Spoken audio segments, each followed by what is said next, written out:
गोर लगै छी। हम अहाँ सबके एकटा गौरी गीत सुनाबै छी। ओ गीत अहाँ सबके केहन लागत तऽ लाइक करब, सब्सक्राइब करब, कमेंट करब, और अगर किछु फरमाइश हैत कोनो गीतक तऽ सेहो कहब, तऽ हम जरूर अहाँ सबके फरमाइश पूरा करब। तब गौरी गीत सुनू।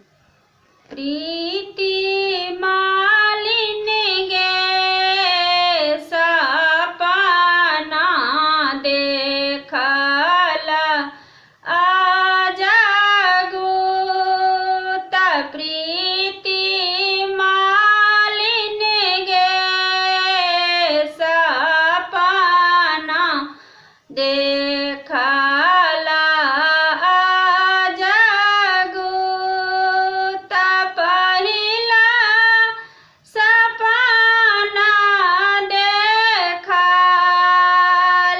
राजा जी के पोखरी प्रीति मालिन गे जलवा भरना चली जाब, प्रीति मालिन गे सपना देखल आजगु, त दोसरा सपना देखल,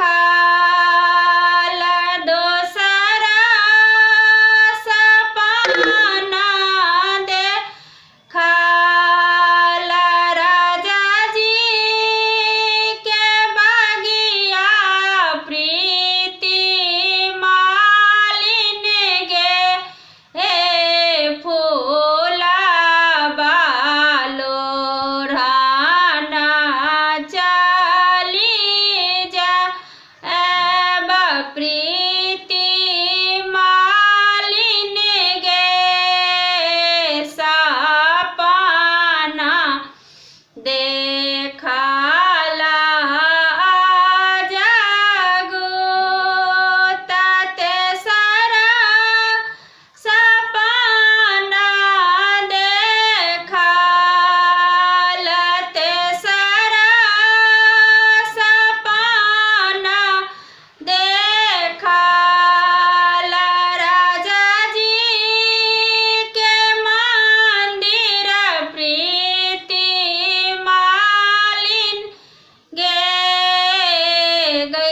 गिरिजा पूजना चली जाब, प्रीति मालिन गे सपना देखल आजगु, त गिरिजा पूजिए पूजी बारा जय मांगब, प्रीति मालिन गे